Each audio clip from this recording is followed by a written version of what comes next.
Kumusta mga kaboxing? This is Boy Kalawang TV. So naganap na po kanina ang official and final weigh-in nila Canelo Alvarez at Edgar Berlanga na naganap po kanina sa Las Vegas, Nevada, USA. At makikita po natin dito mga idol na handang-handa na nga po sila Canelo Alvarez at Edgar Berlanga para sa kanilang magaganap na bakbakan para bukas sa ibabaw ng lona mga idol. At sa kanila nga po naganap na official and final weigh-in, ang unang tumapak nga po sa timbangan ay ito pong challenger na si knockout artist Puerto Rican boxer, the chosen one, Edgar Berlanga.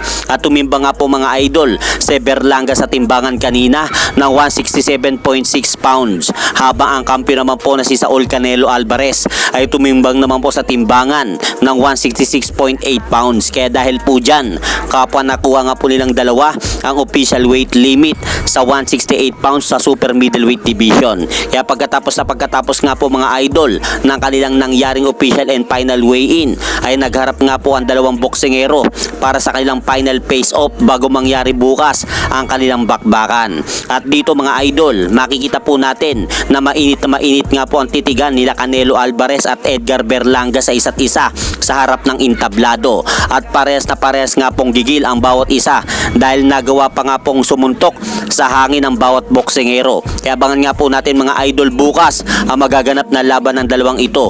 At sa kabilang balita naman po mga idol, sa kasamaang palad, nag-backout nga po itong makakalaban ng ating pambatong Pinoy na boksingero na si Charlie Suarez, na si Andres Cortez, at wala pa pong balita kung bakit umatras itong makakalaban ni Charlie Suarez. Dahil kung matatandaan, nakatakdang maglaban sana sila Charlie Suarez at Andres Cortez ngayong darating na Biyernes, September 20 sa Glendale, Arizona, para sa kanila sanang magaganap na 10-rounder bout.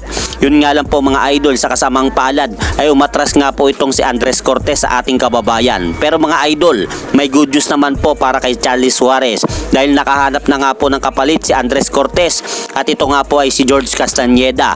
At haharapin nga po nito ang ating pambatong Pinoy na boksingero na si Charlie Suarez sa kapares na petsa at lugar ngayong darating na September 20 sa Glendale, Arizona. At nakataya nga po para sa magaganap na laban na yan ang titulong WBO International Super Featherweight title. Kaya abangan nga po natin yan mga idol.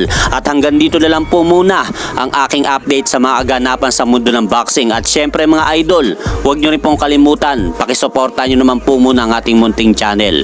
Maraming salamat po.